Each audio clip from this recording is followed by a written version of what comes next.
నమస్తే నేను Priya welcome to city news. Duggondi మండలం దుగ్గొండి గ్రామ సర్పంచ్ ఎన్నికల ప్రచారంలో ఎమ్మెల్యే దొంతి మాధవరెడ్డి పాల్గొని కాంగ్రెస్ పార్టీ బలపరిచిన సర్పంచ్ అభ్యర్థి ముత్యాల కుమారస్వామి ఫుట్బాల్ గుర్తుకు ఓటేసి భారీ మెజారిటీతో గెలిపించాలి అని ఎమ్మెల్యే కోరారు. గ్రామాలు అభివృద్ధి కావాలి అంటే అది కాంగ్రెస్ ప్రభుత్వంతోనే సాధ్యమవుతుంది అని, ఇందిరమ్మ రాజ్యంలో ప్రతి గ్రామానికి ఇందిరమ్మ ఇండ్లు ఇచ్చిన ఘనత కాంగ్రెస్ పార్టీదని, గ్రామాలు అభివృద్ధి చేసింది కాంగ్రెస్ పార్టీ అని ప్రజలకు వివరించి చెప్పారు. మన వాళ్ళు అడిగిన ఇల్లు స్థలాలు పుడిగ దగ్గరకు ఇచ్చాం, బీసీల స్థలాలు కొనిచ్చాం, ఇల్లు నిర్మాణం చేసినాం. మనం ఇల్లు నిర్మాణం చేస్తే 2004 నుంచి 14 వరకు అందరూ కూడా పేదవాళ్ళు పార్టీలకు అతీతంగా ఆదర్శ గ్రామాలుగా గుర్తించి పార్టీలకు అతీతంగా పక్షపాతం లేకుండా కాంగ్రెస్ ప్రభుత్వంలో ఇందిరమ్మ రాజ్యంలో ప్రతి ఒక్కరికి కాంగ్రెస్లో ఉన్న, తెలుగుదేశంలో ఉన్న, టీఆర్ఎస్లో ఉన్న, బీజేపీలో ఉన్న, ఇతర కమ్యూనిస్టులో ఉన్నా కూడా ఇందిరమ్మ ఇల్లు సుమారు 200 పైచలకు ఇల్లు నిర్మాణం చేస్తాం. ఇల్లు నిర్మాణం చేసి ఇల్లు స్థలాలు ఇచ్చాం. ఇంకా కొన్ని బీసీ కాలనీలో ఇళ్ల స్థలాలు ఉన్నాయి. అవి కూడా ఈరోజు ఆ యొక్క ఇళ్ల స్థలాల్లో మళ్ళీ ఇందిరమ్మ ఇల్లు 5 లక్షల రూపాయల ఇల్లు నిర్మాణం చేసి మరి అవకాశం కల్పిస్తాం. మరి ఈరోజు వాళ్ళు మాట్లాడుతూ ఉన్నారు, 5 లక్షల రూపాయలు ఇస్తామన్నారు. రైలు పెట్టేంత ఇల్లు మంజూరు చేస్తామన్నారు. కాంగ్రెస్ పార్టీ ఇచ్చింది అగ్గిపెట్టే అన్నాం, అగ్గిపెట్టే ఇచ్చాం. మరి రైలు పెట్టేటమైంది 2014 నుంచి 23 వరకు ఇల్లు లేదు, ఇల్లు జాగలేదు. కానీ 2023లో ఎన్నికలు వస్తూ ఉన్నాయి అని చెప్పి అమాయకులతో ఇల్లు పింఛన్లు, మంత్రి పింఛన్లు, పాపం అందరూ ఇద్దరు ఏదైతే పిల్లలు వేసి ఉన్నాయి, ఏదైతే ఇళ్లతో పాటు వారు కూడా ఎన్నికల సమయంలో ఇస్తామన్నాం. తప్పకుండా వారికి మీతో పాటు ఇస్తాం, ఆదుకుంటాం.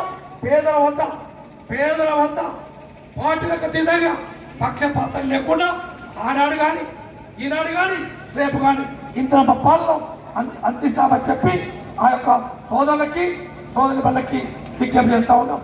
తప్పకుండా ఆ బీసీ కాలనీ ఇల్లు స్థలాలు కేటాయించి వచ్చే కోటాలో అందరికి అందిస్తాం.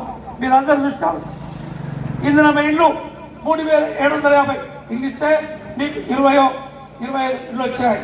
ఏదైతే ఫస్ట్ దఫాలో ఇల్లు సరిపోతలేవు అని చెప్పి నిన్నగాక మొన్న మన ముఖ్యమంత్రి గారు రేవంత్ రెడ్డి గారు 2 సంవత్సరాలు మన యొక్క పాలన ఏదైతే విజయవంతంగా చేసుకున్నాం,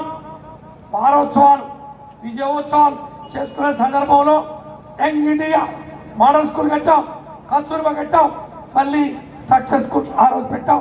మరి ఈరోజు నాణ్యమైన విద్య అందించాలని చెప్పి 200 కోట్లతో ఆ యొక్క యంగ్ ఇండియా స్కూల్ మంజూరు చేసి పునాదికి పిలిపించాం. ఆ యొక్క పునాదికి వచ్చిన సందర్భంలో ఆ రోజు మనం అడిగినాం, మీరు ఇచ్చిన ఇల్లు మాకు సరిపోతలేవు, స్పెషల్ కోటా కింద 3 నుంచి 4,000 ఇల్లు మీ కొరకు మీ సమక్షంలో మీరు అందరూ కూడా సమావేశం చూస్తారు అడిగాం. కాబట్టి మిగిలిపోయిన వారికి అందరికి కూడా 3,500 ఇల్లు అదనంగా వస్తూ ఉన్నాయి. ఆ ఇల్లు మంజూరు ఇచ్చి ఆ యొక్క వసతి ఏర్పాటు చేస్తారని చెప్పి ఈ సందర్భంగా మేమంతా కూడా మనం చేస్తూ ఉన్నాం. ఇల్లు ఆయన గతంలో ఉండబడే మిత్రులు ఇప్పుడు కలిసే గ్రామ పెద్దలతో ఈ యొక్క గ్రామంలో నివాసం జరుపుతున్న నేపథ్యంలో ఎన్నికలు వచ్చాయి.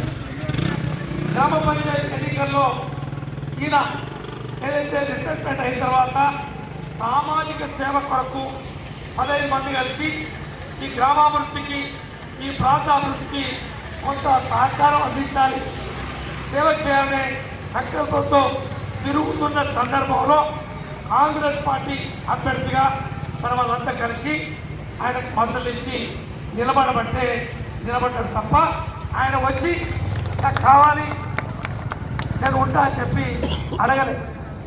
ఆయన ఏదైతే పదవి కమల తర్వాత ఈ గ్రామస్తులతో కలివిడిగా తిరుగుతూ ఈ యొక్క గ్రామానికి అభివృద్ధి చేస్తారని సంకల్పంతో ఉన్న నేపథ్యంలో వారిని ఎంపిక చేయడం జరిగింది.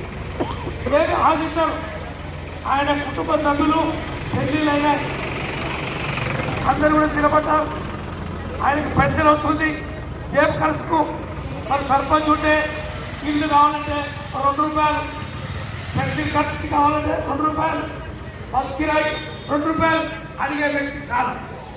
గతంలో ఈ గ్రామంలో ఏం చేసినారు అంబేద్కర్ ఇవన్నీ చూసి ఎమ్మెల్యేపై కాంగ్రెస్ పార్టీ అభ్యర్థి కుమారస్వామి గెలిచే అవకాశాలు మెండుగా ఉన్నాయని చెప్పి ఆ యొక్క తుపాకీ రావుని మాటలు మాట్లాడుతూ ఉన్నాం. తుపాకీ రావులు ఎట్లా మాట్లాడతారు? సంఘం వాళ్ళు ఊళ్ళోకి వచ్చి ఇల్లు తిరుగుతారు, పిచ్చి కుక్కలు మొరుగుతే ఆగుతారా? 5 గంటల నుంచి 8 గంటల దాకా తిరుగుతారు, అన్ని కార్యక్రమాలు చేసుకొని పోతారు. ఈయనే ఎన్నికలు జరుగుతాయి, గెలుస్తాడు. వాళ్ళు సంఘం వాళ్ళ లెక్క పోతా ఉంటే మురిగే కుక్కలు తప్ప వేరే కాదు. నువ్వు భయపడాల్సిన అవసరం లేదు. నెంబర్ 2, గ్రామంలో